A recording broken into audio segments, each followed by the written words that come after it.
Buenos días, mi nombre es Fabricio Ramírez, soy bachiller en Química Industrial y hoy vamos a hablar sobre las reacciones de sustitución nucleofílica 1 y sustitución nucleofílica 2. Empecemos.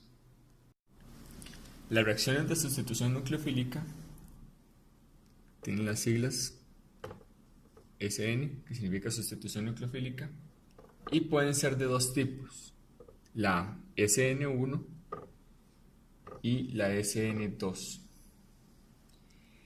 En este caso, los sustratos que vamos a analizar, los sustratos de la reacción son lo que está antes de que suceda la reacción,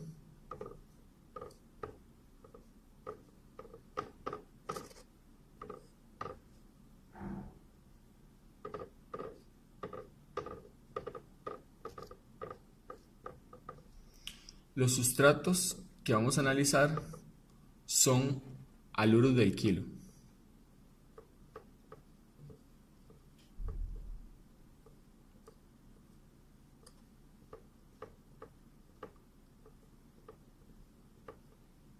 Que ya aprendimos a formar, por ejemplo, cuando estudiamos las reacciones de halogenación por radicales en alcanos.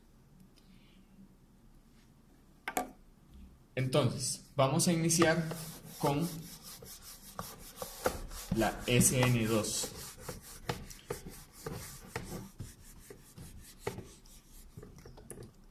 La sustitución nucleofílica 2 tiene un solo paso.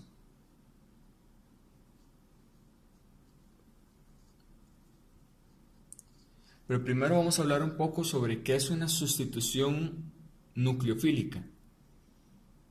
¿Qué es un nucleófilo? Y por ende, ¿qué es un electrófilo? Bueno, un nucleófilo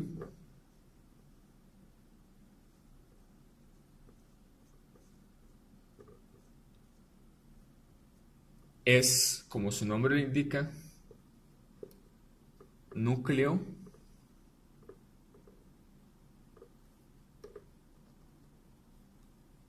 y filos. Filos es afinidad, amor y demás.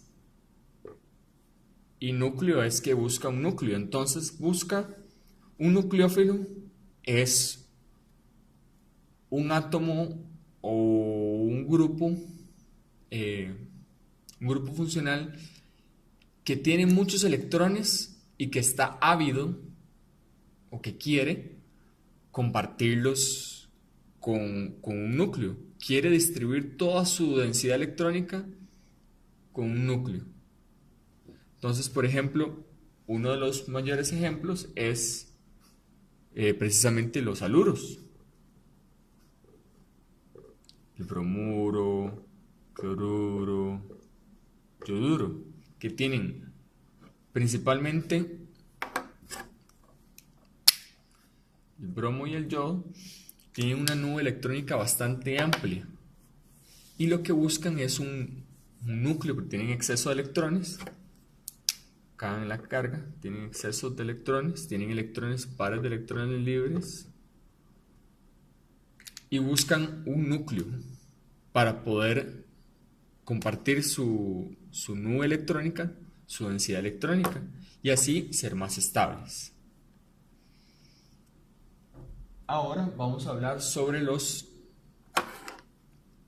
electrófilos.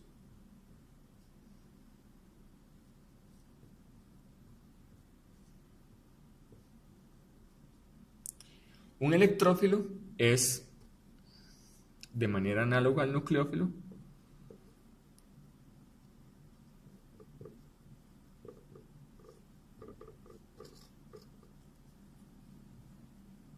un núcleo que busca electrones. Es principalmente un átomo que no tiene mucha densidad electrónica a su alrededor. Su nube de probabilidad electrónica no es muy rica en electrones y busca electrones para compartir. Podemos ver como que cada uno de estos busca lo que le hace falta. Un ejemplo muy claro de un electrófilo es, por ejemplo,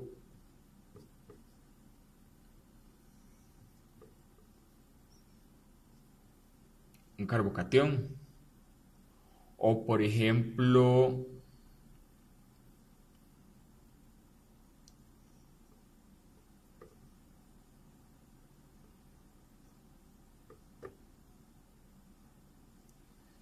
este carbono de acá,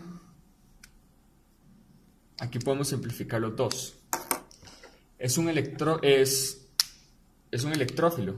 Él quiere electrones, ¿por qué? Porque no tiene. Está siendo despojado de su densidad electrónica por medio de cloro.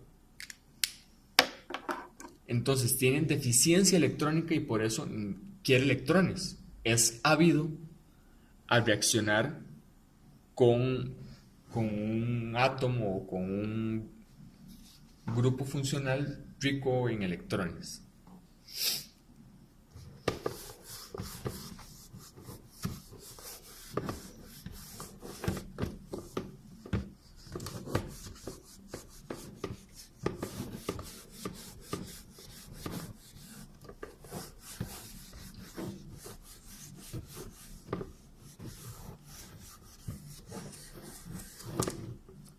Entonces, vamos a ver el mecanismo mediante el cual se da una sustitución nucleofílica 2. Vamos a tener un sustrato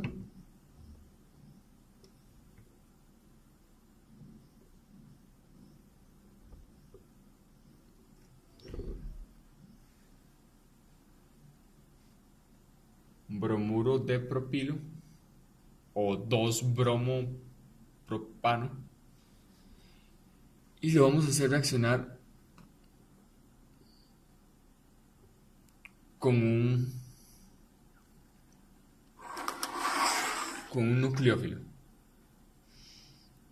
Entonces, acá el nucleófilo es el yodo, perdón, y este carbono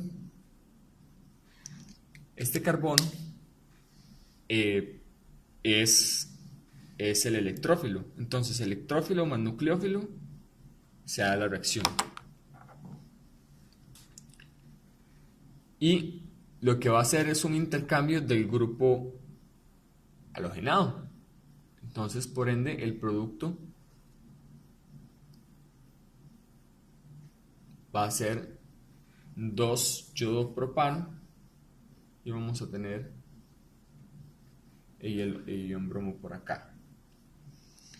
Pero, más específicamente, ¿cómo funciona este tipo de reacción? Bueno, funciona en un solo paso concertado. Irónicamente dice 2, pero es solo de un paso. ¿Qué va a pasar? Tenemos el bromuro de propilo y el yodo va a venir acá con su carga y este carbono de acá, como ya hablamos, está siendo despojado de su densidad electrónica por el bromo. Entonces es afín a interaccionar con electrones. Entonces, este par de electrones de acá va a atacar el carbono y entonces se va a formar un estado intermedio.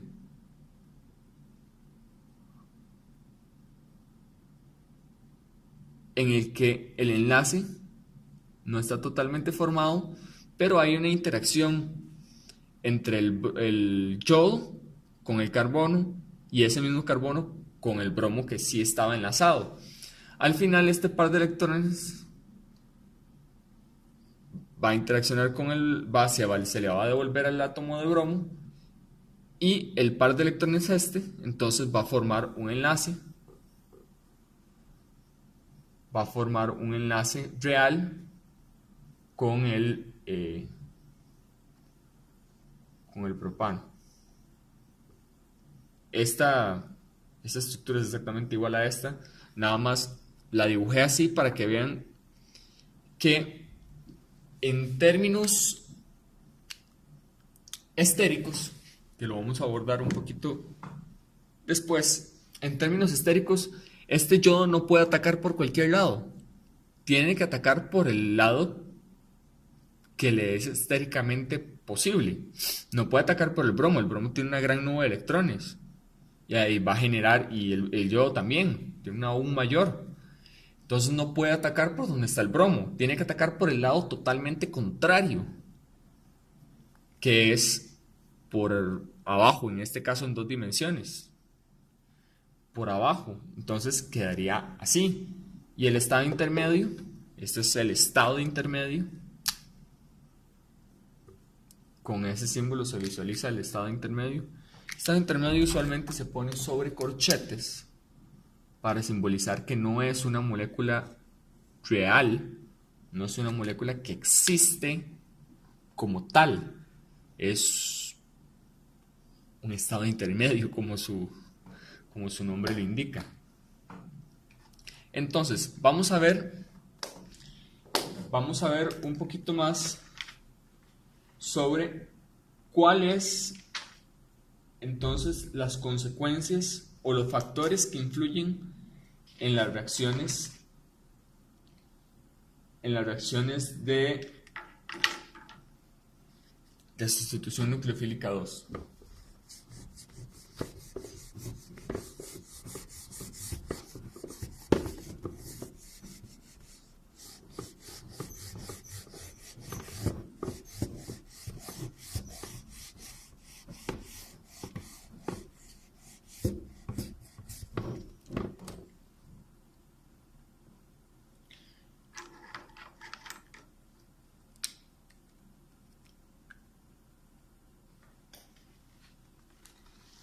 Uno de los factores que influyen sobre las reacciones de sustitución nucleofílica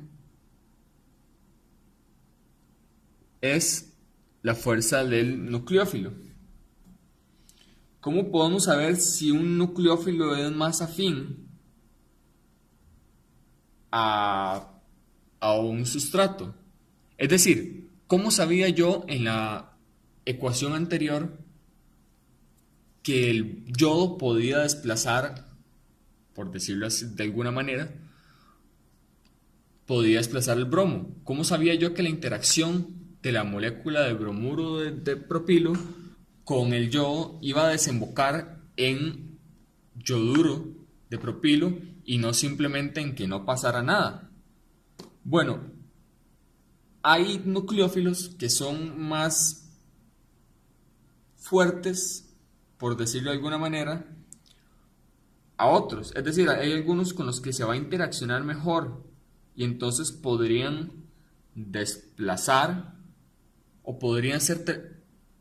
La explicación real es que es termodinámicamente más estable que se forme el compuesto que se puede formar que el que está.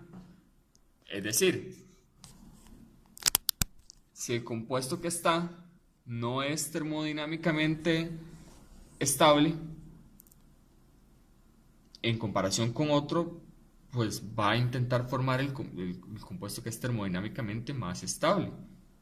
Entonces, ¿cómo podemos saber si un nucleófilo es mejor que el otro? Bueno, vamos a analizar a través del mecanismo que ya conocemos de cómo se lleva a cabo una sustitución nucleofílica 2 con distintos nucleófilos para ver cuál puede ser el posible resultado. Por ejemplo, veamos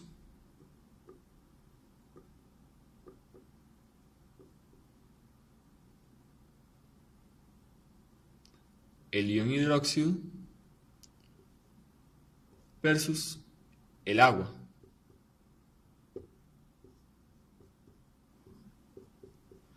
Los dos tienen pares de electrones libres. Sin embargo, ¿cuál tiene más electrones libres? El ion hidróxido, que tiene 3 pares libres y además eso hace que esté cargada. El oxígeno, pues sí tiene pares de electrones libres, electrones N, Sin embargo, su densidad electrónica no es tanta como esta molécula, este ion hidróxido, que sí está cargado. Entonces, vamos a decir que una molécula cargada versus su análogo no cargado siempre va a ganar la molécula cargada. Es decir, por ejemplo, un análogo de esto,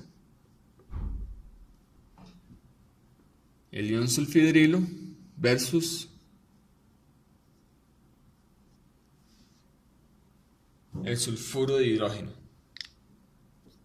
Es un caso exactamente análogo al agua, y entonces, por estar cargada y tener más electrones disponibles para poder hacer la interacción con el electrófilo, vamos a poder saber que es un nucleófilo más efectivo. Entonces,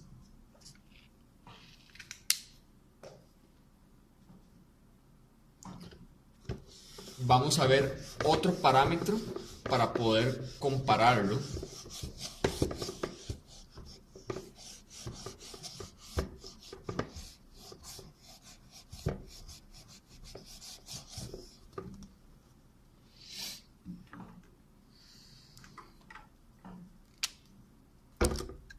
La electronegatividad en la tabla, la electronegatividad es qué tanto atrae un átomo los electrones hacia sí mismo. Entonces, por ejemplo, en la tabla está el nitrógeno, vamos a ponerlo como el ion amiduro, y vamos a compararlo con el ion hidróxido, y vamos a compararlo con el ion fluoruro. Hay un crecimiento en la electronegatividad que va hacia esa dirección. El hidróxido es más electronegativo que el amiduro, y el fluoruro es más electronegativo que el oxígeno. Y el oxígeno es más electronegativo que el nitrógeno. ¿Qué pasa? Que al tener su nube de electrones más atraída hacia sí mismo, esa nube de electrones va a ser más pequeña, y entonces es más difícil que interaccione con el electrófilo. Es decir, va a tener que estar más cerca, y por ende probabilísticamente es menos probable que sus electrones quieran interaccionar, porque están más cerca del núcleo y no están tan alejados como para poder interaccionar. Veámoslo así.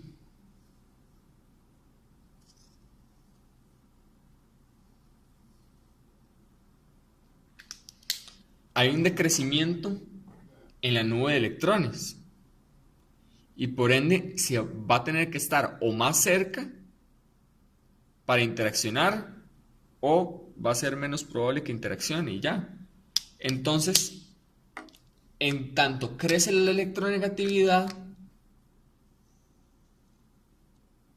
decrece la nucleofilia.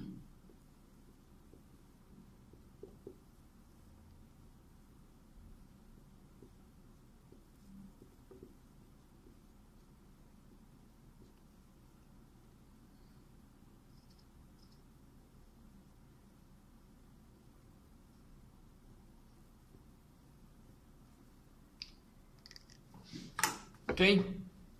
Y vamos a ver un tercer punto de discriminación para poder saber cuál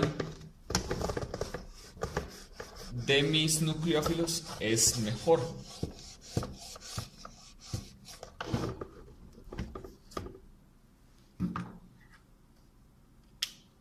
Y tiene que ver con lo que vimos anteriormente, con el tamaño y la polarizabilidad. Disculpen, es una palabra un poco larga. La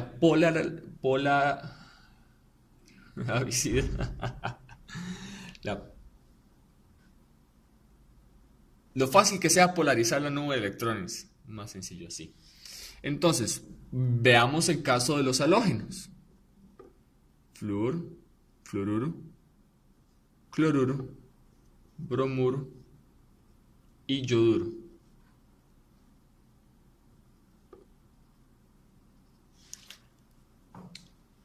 Hay un aumento de tamaño hacia acá.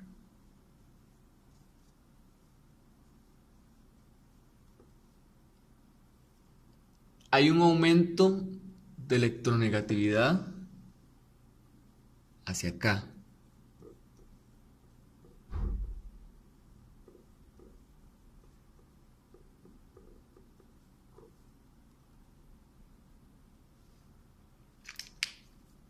Pero vamos a enfocarnos en el tamaño.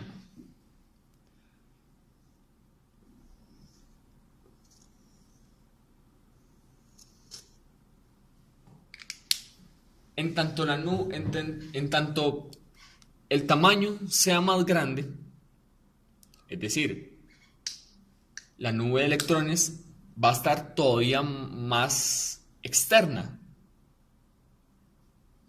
Va a ser más fácil para esta nube interaccionar, por ejemplo, con un nucleófilo.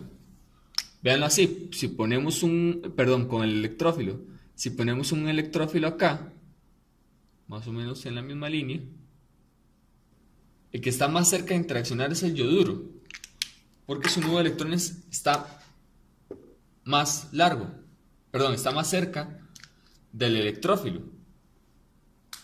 Es un nucleófilo más efectivo, puede hacer una interacción mejor.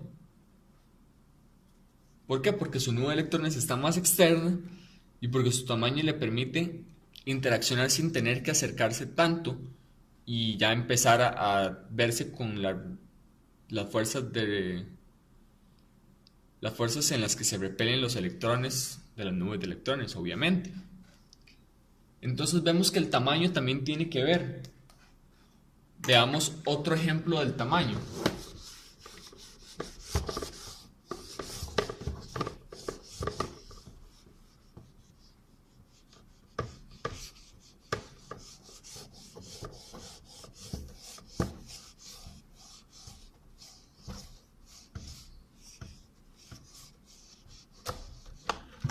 Otro ejemplo del tamaño se puede ver con la serie de la familia del oxígeno.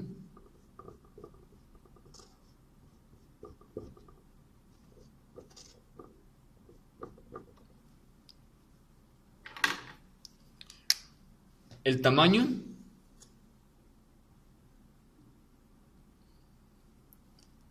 crece para acá. Esta es la nucleofilicidad. El tamaño aumenta.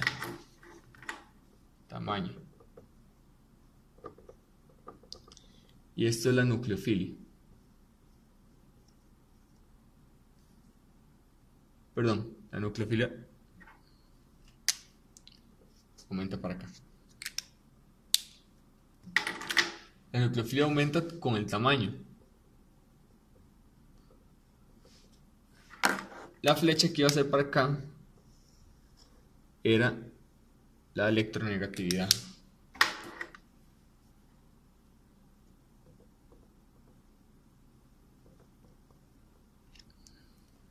Ok, vemos que en la familia del oxígeno hay un aumento en la nucleofilia que se ve correspondido con un aumento en el tamaño. ¿Por qué? Por lo que explicamos. Un átomo más grande va a interaccionar más fácilmente porque está más cerca, hace una interacción más efectiva sin estar tan cerca y ya empecé a tener que vencer fuerzas de repulsión. Entonces se va a preferir este nucleófilo a este nucleófilo a este nucleófilo.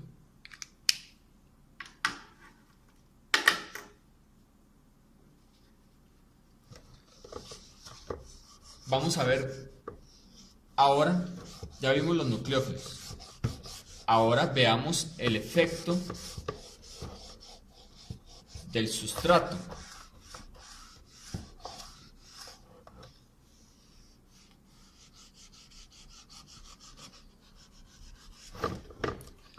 Veamos el efecto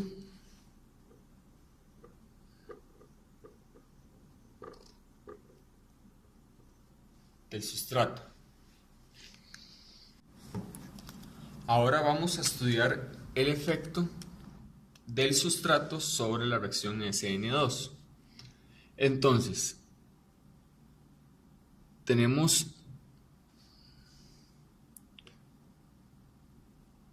el metano, tenemos un carbono primario,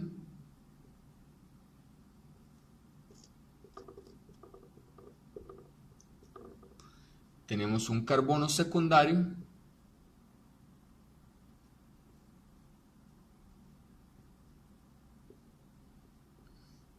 y tenemos un carbono terciario.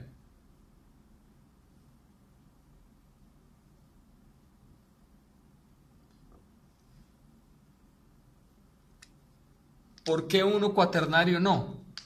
Bueno, porque en uno cuaternario habría cadenas de carbonos en los cuatro posibles enlaces del carbono y no habría ningún nucleófilo que sacar, porque no se puede hacer un ataque nucleofílico sobre una cadena hidrocarbonada, porque la cadena hidrocarbonada que saldría, por decirlo de alguna manera, no es un buen grupo saliente. Eso significa que no es termodinámicamente estable que eso suceda y por ende no va a suceder. Entonces tenemos el metano, tenemos uno primario, secundario y terciario. Vamos a ver qué puede pasar sobre cada uno de estos. En este vemos que el impedimento estérico, aquí no hay ningún tipo de impedimento estérico más que las nubes de electrones de los hidrógenos. Aquí, vamos a hacer en caso hipotético, que sean sustituidos por un haluro. En este caso vamos a poner un cloruro, para que pueda ser desplazado por el bromo. Acá el ataque podría ser por acá. Como ya expliqué anteriormente, no puede ser por el donde está ubicado estereoquímicamente cloro, porque va a haber repulsión. Y además lo que se ataca es el carbono, no el cloro como tal. Acá vemos que hay un poquito más de repulsión estérica. El ataque tendría que ser por acá. No puede ser por esta cadena, no puede ser por esta cadena, porque las cadenas hidrocarbonadas tienen una nube de electrones estable, continua, porque es un enlace no polar, pero tienen electrones al fin y al cabo, es una cadena hidrocarbonada. Y finalmente acá vemos que es muy difícil, acá vemos que es complicado, y entonces es por esto que las reacciones SN2, como es un ataque simultáneo, es muy difícil que se den sobre carbonos terciarios. Ok, y entonces es muchísimo más factible sobre un carbono solo, digamos en el caso del metano, sobre un carbono primario, que sobre uno secundario. En el terciario, definitivamente no se da.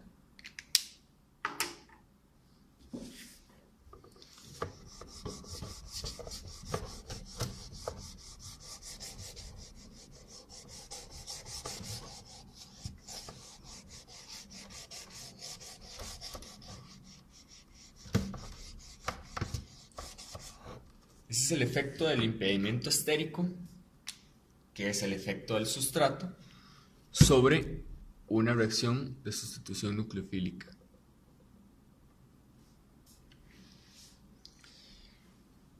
Entonces, por ejemplo,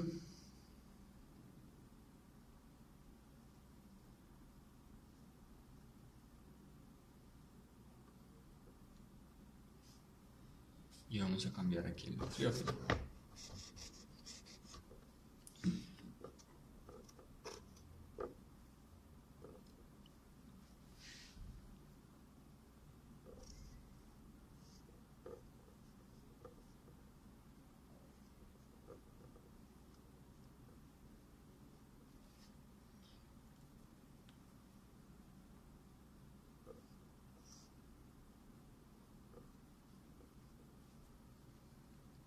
Vamos a ver que la reacción va a ser muchísimo más probable acá,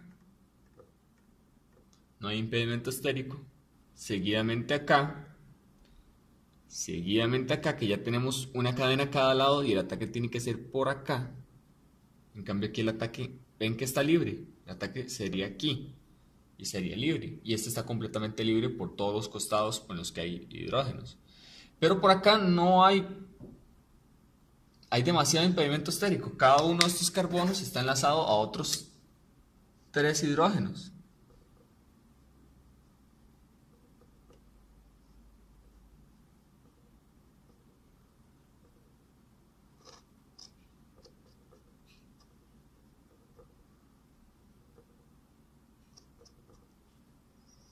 Es demasiado el impedimento estérico, no es posible que se dé porque no hay por dónde atacar. El impedimento por repulsión de electrones es demasiado alto y entonces acá no se da. Ahora vamos a estudiar el efecto que tiene una SN2 sobre la configuración óptica, es decir, sobre si es R o es S. Como ya estudiamos,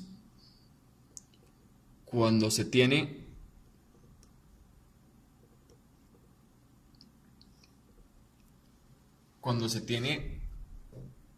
un sustrato, el sustrato es atacado, vamos a decir que este sustrato es R.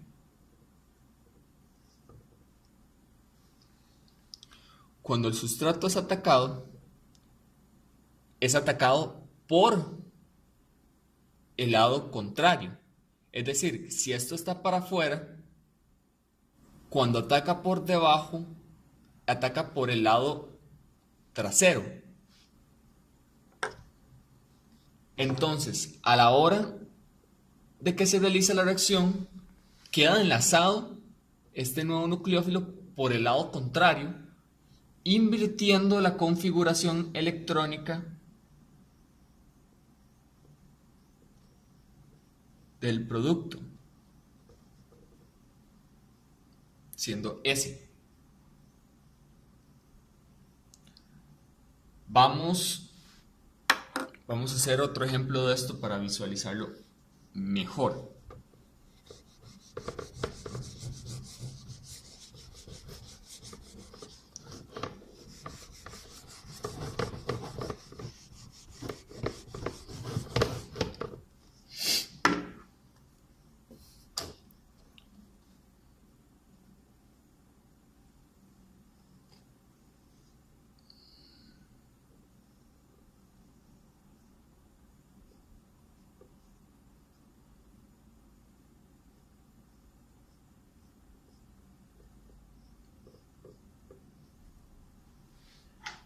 Aquí el 2-bromobutano tiene el bromo hacia afuera, es configuración R. ¿Okay? Cuando el yodo ataca por el lado impedido, por el lado menos impedido estéricamente, hacia ese carbono. Entonces, ataca sobre el lado que está menos impedido, que es el lado que contiene el hidrógeno. Porque acá hay una cadena hidrocarbonada, acá hay otra cadena hidrocarbonada. Lo que genera menos repulsión electrónica es el hidrógeno. Entonces va a atacar por ahí. Al momento que se forma el estado de transición, se va a formar el estado de transición hacia acá. Por ende va a quedar enlazado hacia atrás. Y al momento que queda enlazado hacia atrás y el bromo sale, este hidrógeno pasa a estar para adelante y el yodo pasa a estar por donde se enlazó, que es por atrás. Esto invierte la configuración electrónica de manera que queda en S. Ahora, vamos a ver un ejemplo con un anillo.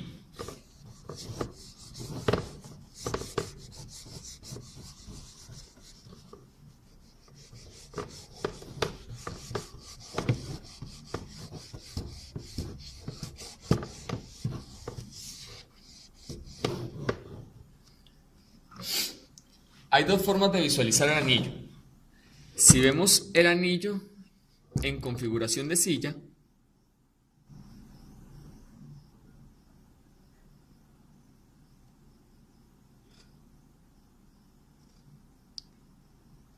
supongamos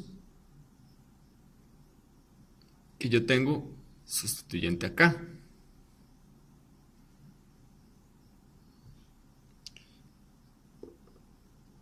Va a venir el nuevo nucleófilo, va a hacer el ataque nucleofílico por el lado menos impedido. Y entonces este hidrógeno se va a acomodar donde está, en posición axial, donde estaba el bromo que va a salir.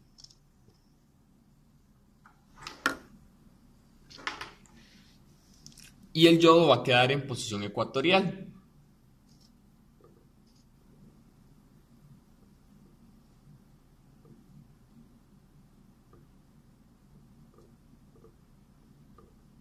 De esta manera. Entonces, el bromo, bueno, en este momento esta estructura no es óptica. Al momento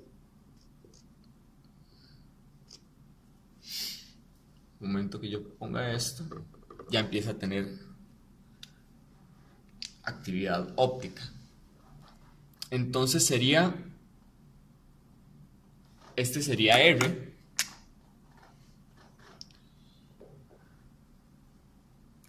Y, perdón, aquí dibujé mal, aquí es un hidrógeno.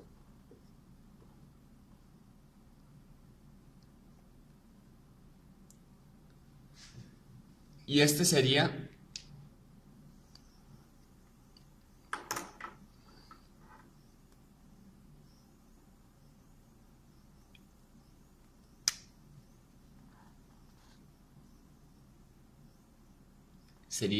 S, porque se invierte la configuración electrónica. Esa es una manera de visualizar el anillo. Otra manera de visualizar el anillo es cómo se visualizan las estructuras de los azúcares, que es con un anillo semiplano.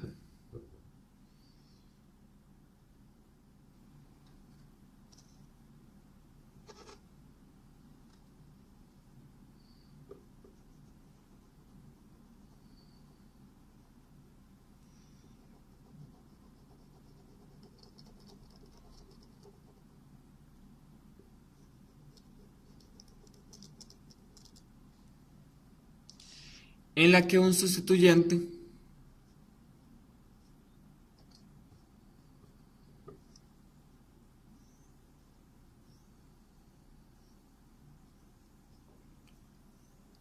Así.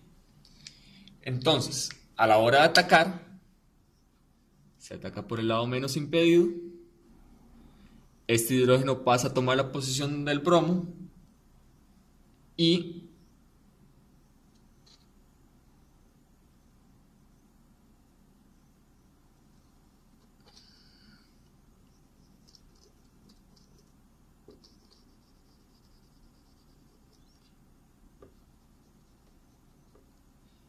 en este caso, este es R. Se invierte la configuración electrónica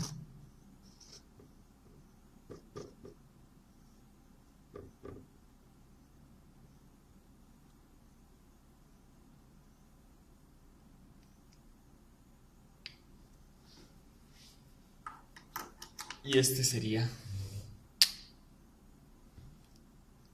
S.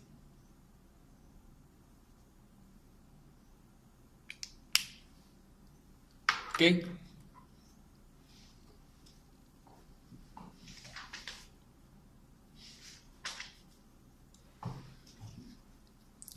Ahora, vamos a ver, vamos a hacer un análisis termodinámico de la reacción SN2.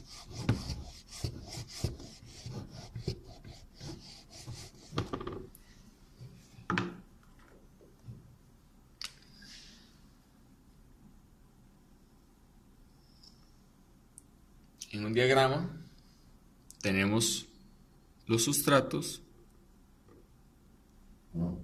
tenemos el estado de transición y vamos a tener los productos.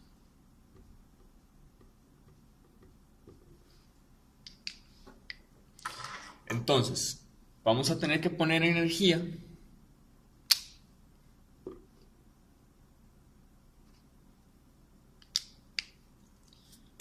la energía de activación para llegar al estado de transición. El estado de transición es el paso más lento, es decir, y el paso más demandante de energía. Cuando está el estado intermedio, donde están los dos nucleófilos semi-enlazados al sustrato y todavía no ha salido ninguno de los dos, ese es el estado intermedio y es el paso que me define la velocidad de reacción.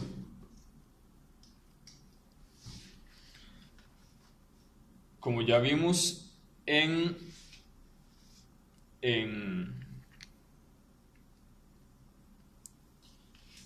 cuando vimos termodinámica de reacciones de halogenación por radicales, la energía de la reacción va a ser la diferencia de los productos y los sustratos, siendo esta la energía de activación.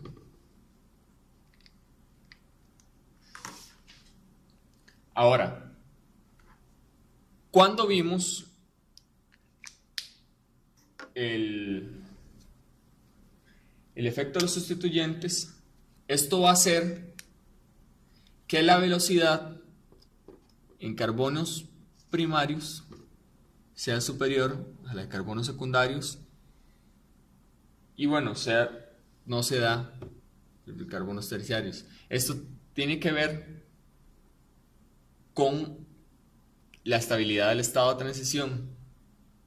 Entonces va a ser más, también se puede explicar termodinámicamente.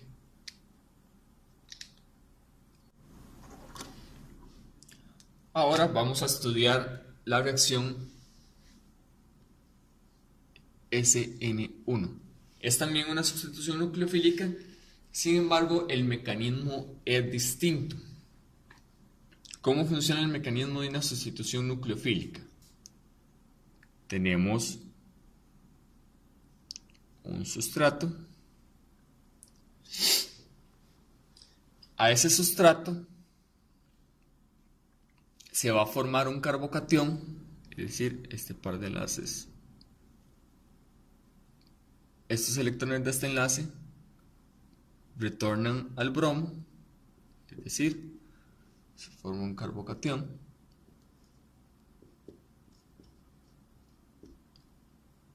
Y ese carbocatión va a ser atacado por el nucleófilo, generando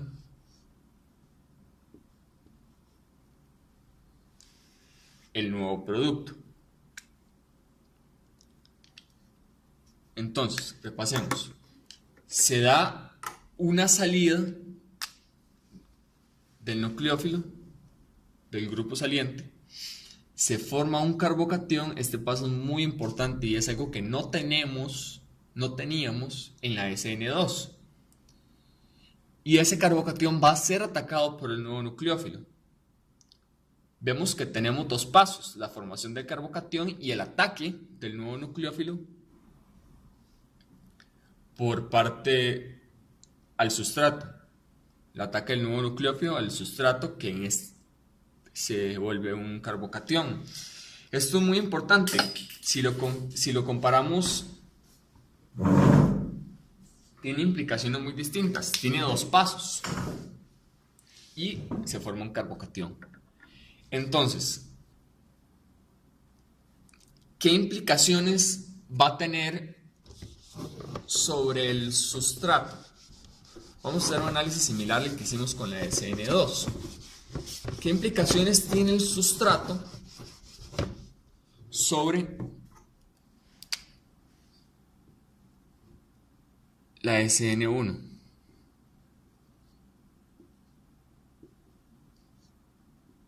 Perdón, ¿qué implicaciones tiene el nucleófilo?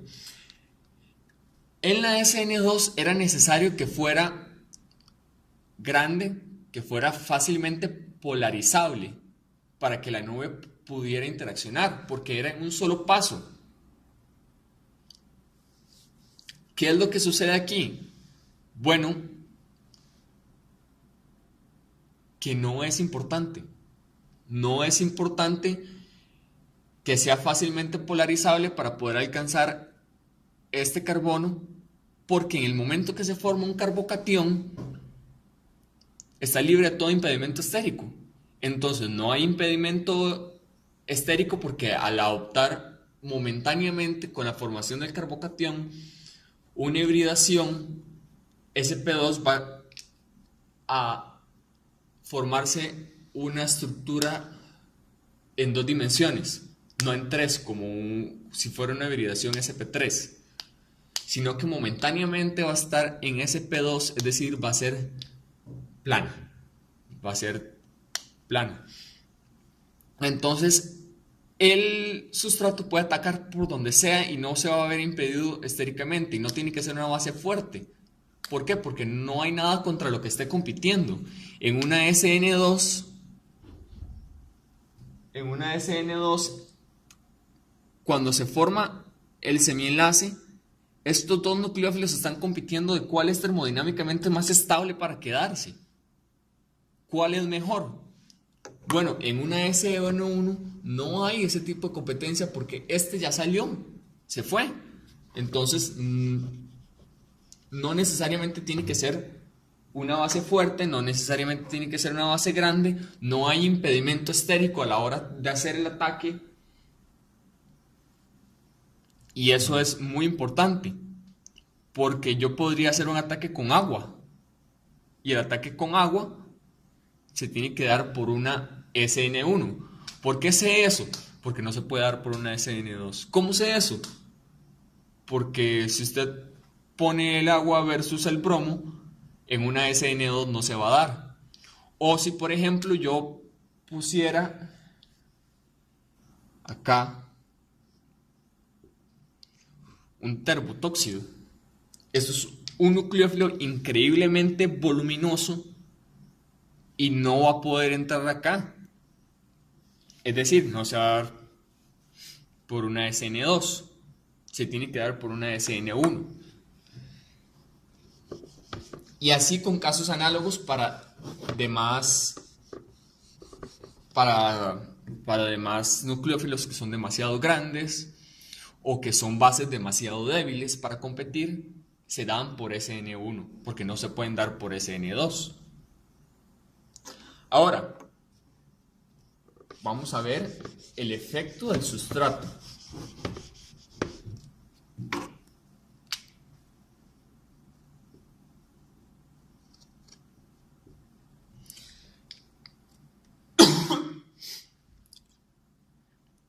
¿Qué efecto tiene el sustrato? Y esto es muy importante.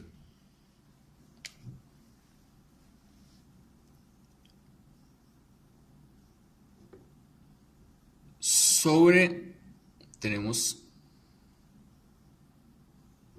el metano, tenemos primario,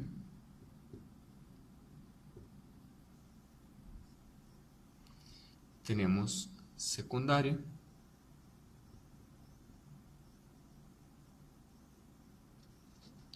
tenemos terciario,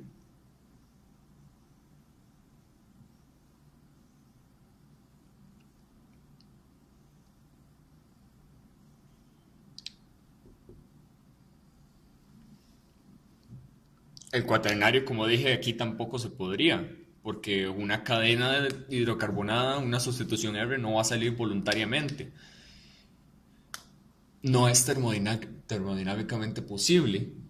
Entonces, por ende, siempre vamos a tener que limitarnos hasta el carbono terciario. ¿Qué pasa? Se va a formar un carbocatión.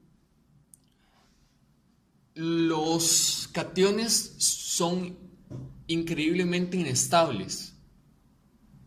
Es decir, en química inorgánica, química general 1 y química general 2, la mayoría de compuestos eran iónicos, pero había un anión y un catión. Acá solo habría un catión y que tiene que ser solvatado por el solvente de alguna manera. Entonces no es tan estable tener un carbocatión. Además, un carbocatión es una carga demasiado puntual sobre un átomo como para poder mantenerse ahí sin más. Entonces, en el momento que yo formo un carbocatión en cada uno de estos, empiezo a hacer un análisis sobre cuál de esos carbocationes es más estable.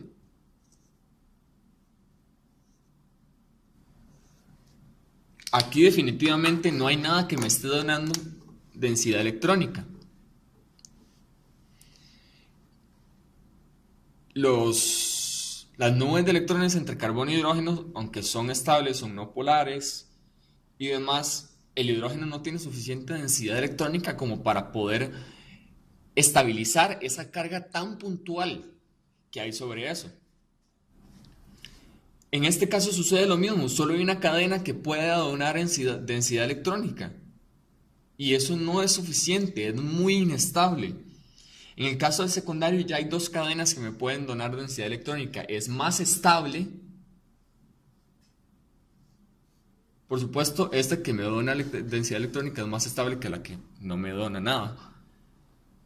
Esta es más estable y esta es muchísimo más estable, un carbono terciario. Tengo tres cadenas hidrocarbonadas que me pueden donar densidad electrónica para poder estabilizar la carga del carbono terciario en un carbono terciario. Entonces, principalmente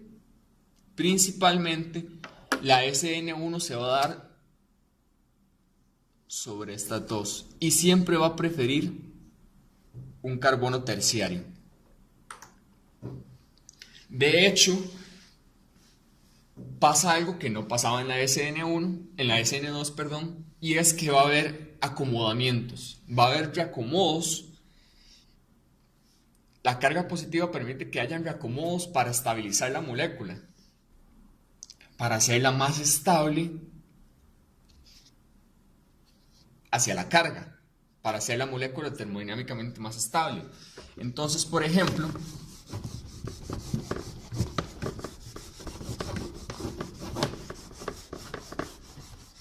hay dos formas en las que la molécula se estabiliza.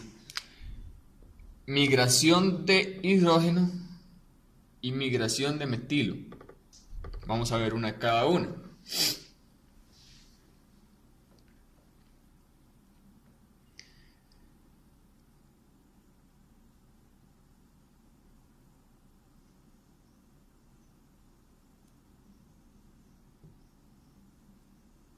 Cuando yo tengo esta molécula y es por ese N1,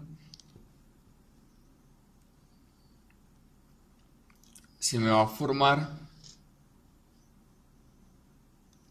la carga en el carbono en el que estaba el sustituyente. Entonces se me va a formar la carga K. Vemos que este es un carbono secundario. La molécula va a preferir más estabilidad. Entonces, aquí hay un hidrógeno. Este hidrógeno va a migrar. Va a hacer una migración de hidrógeno para pasar la carga al carbono terciario y ponerse acá. Este reacomodo va a desencadenar en que la carga quede acá y se va a dar para estabilizar la carga, y entonces el carbocatión ya queda más estable y por ende ya puede ser atacado por cualquiera que sea el nucleófilo. Esta es una forma de representar el nucleófilo con una N de nucleófilo y un par de electrones para que lo tengan en cuenta. Otra de las formas es puramente análoga,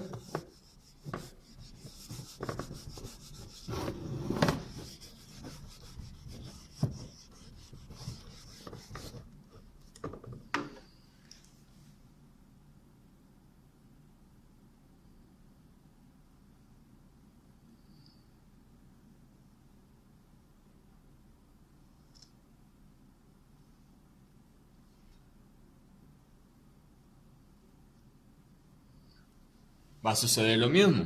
Cuando se da por SN1, con SN1,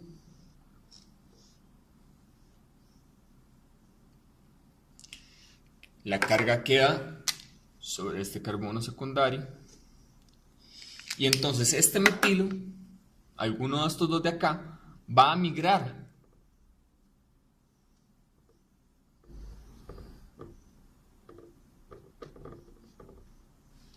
y se va a reacomodar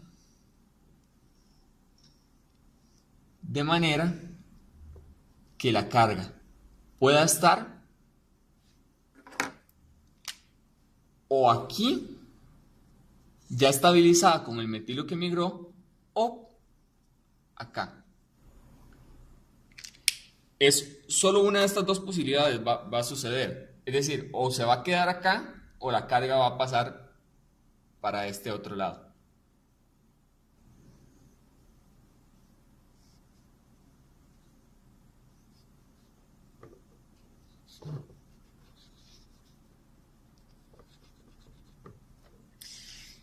En realidad solo va a quedar de este lado porque el metilo migró completo, entonces aquí ya completó los 4 posibles enlaces, uno con hidrógeno y con las 2 cadenas.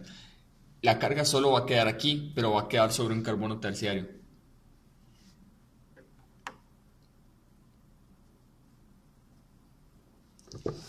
Y ese es el efecto del sustrato sobre y los posibles reacomodos. Ahora, ¿qué va a pasar con la configuración óptica en una SN1?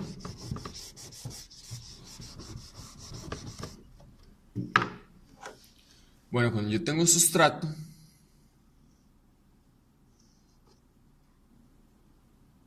ópticamente activo, eso es R. Cuando se da la SN1, va a quedar un carbocatión.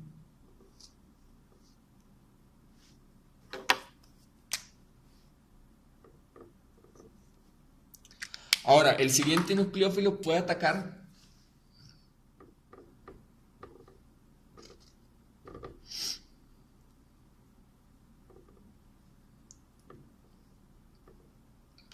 por arriba o puede atacar por abajo. Como mencionaba anteriormente, cuando se da cuando se da una cuando se da el carbocatión, la molécula de momento queda con una hibridación sp2 y queda entonces plana, queda en dos dimensiones. Entonces se puede atacar por todos los lados posibles. Es decir,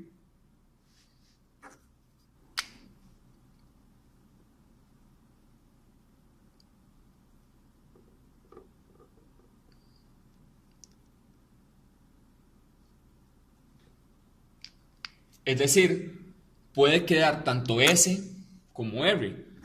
Se pueden dar las dos posibilidades. Puede suceder tanto que la molécula quede así, como que la molécula quede así.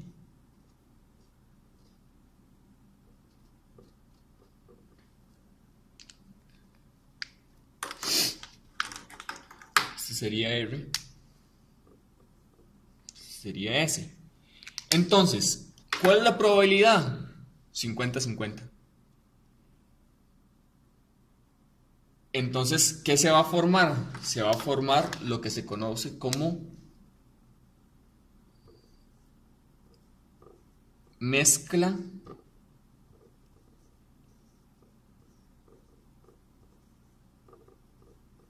racémica.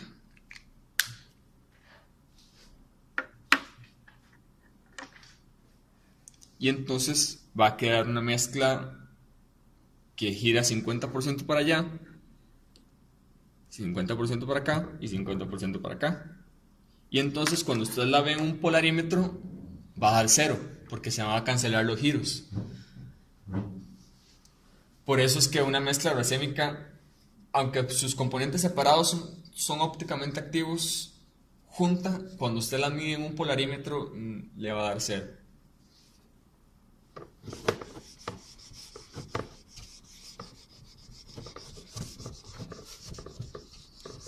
Ahora vamos a estudiar la termodinámica.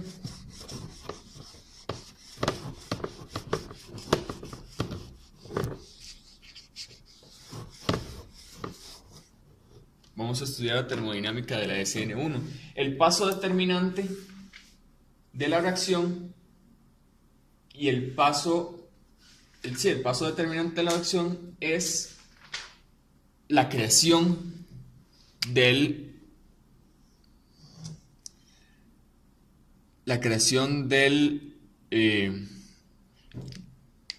del carbocatión. Entonces, acá vamos a tener sustrato, acá vamos a tener el carbocatión y acá, digamos, vamos a tener los productos.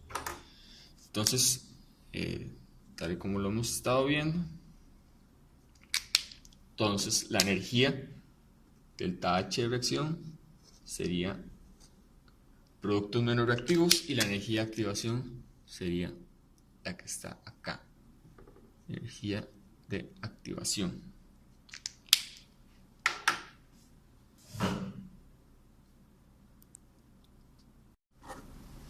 Ahora vamos a hacer una comparación entre la SN2 y la SN1.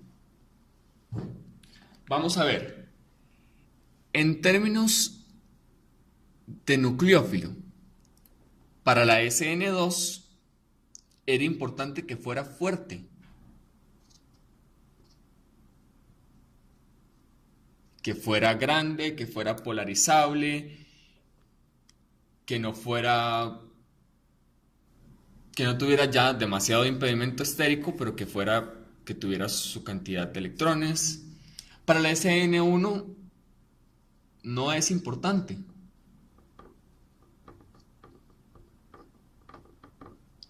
¿Por qué? Porque al formarse el carbocatión no tiene impedimento estérico y como es una carga muy puntual, hasta un nucleófilo muy débil puede atacar. Ahora, en términos de mecanismo, irónicamente la SN2 se da un paso que se forma el intermedio donde los dos nucleófilos están semi enlazados y la SN1 se da en dos pasos. La formación del carbocatión y el ataque. En términos de sustrato,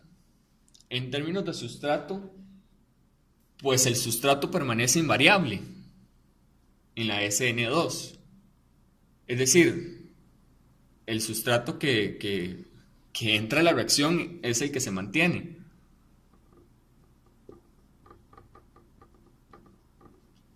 En la SN1, como hay una carga, se forma el carbocatión, pueden haber reacomodos.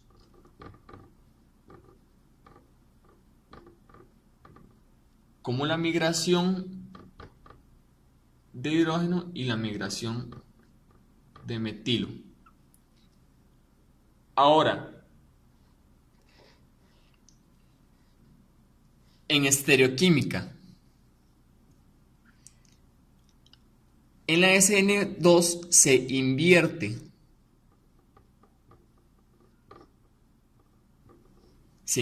Si era R, queda S, si era S, queda R.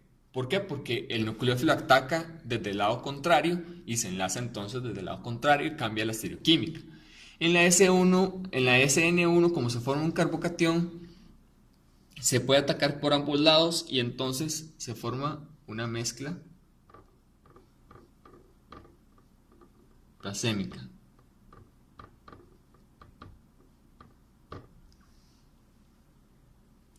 Ahora, en la termodinámica, la SN2, como sí importa el nucleófilo, va a ser de segundo orden.